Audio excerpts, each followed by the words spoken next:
वाह हवा लियो शादी कई तो ज़िंदगी कीअं थी गुज़रे मूंखे बि हाल जो मां शादी कयां न कयां ॾाढी सुठी साईं ॾाढी सुठी बस छा कयूं ज़िंदगी तमामु बहितरीन थी गुज़रे माई मुआरी सफ़ा सुरी थी आहे छा आहे न हर शइ माना तयारु मिलंदी आहे मूंखे हर शइ छा आहे न मां सुबुह जो उथंदो आहियां सवेल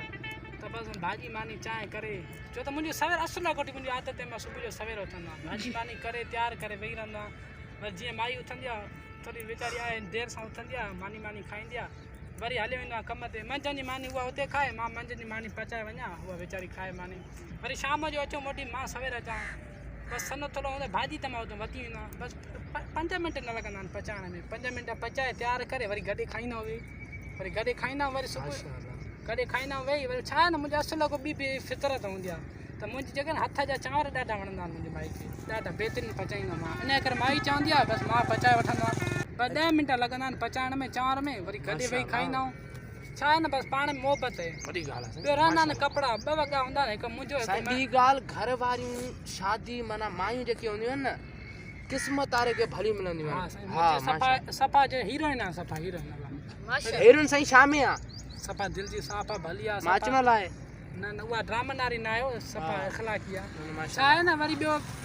कपिड़ा 2 वॻा थींदा आहिनि हफ़्ते में कुल 2 वॻा 3 अच्छा मशीन आहे मामड़े विझी झटि कढी वठंदा उहे लुपड़े सुकणी चवंदा 15 मिंट में न लॻंदा ॿियो छा आहे माशाल्लाह हा कॾहिं त पिया साईं न त सवेल सुम्ही पवंदा पोइ कॾहिं 10 मिंट ज़ोर बि ॾींदा आहियूं छा आहे माई हाणे इज़त त करणी आहे न प्यारी आहे न साईं प्यारी साईं माई प्यारी आहे अबा तव्हां हवाल ॾियो तव्हांजी कीअं थी गुज़रे किथे अथव ख़्यालु को हवाल को ॾियो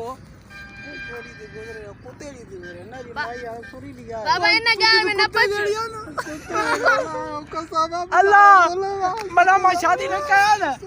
शादी न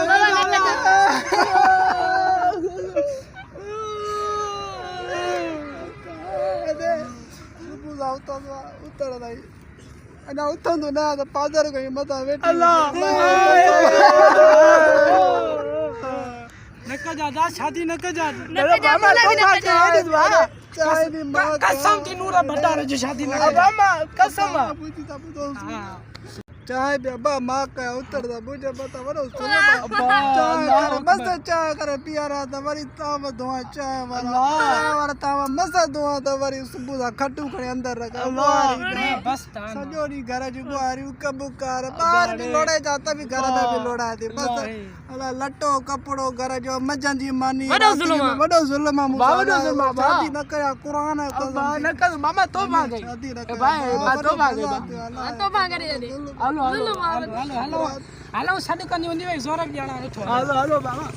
हलो बाबा ता ज़ोर ॾियो असां घर वञी आराम कयूं छड़ा मारी माई दा कम में तराई कढी लोड़ा इन जी त गुलामी का सस सोर भी बुझी की उन्हनि जी भी गुलामी बुके थी करी कसम तू खाराए भी तू वात में विझे भी तू त कढे भी तू वॾो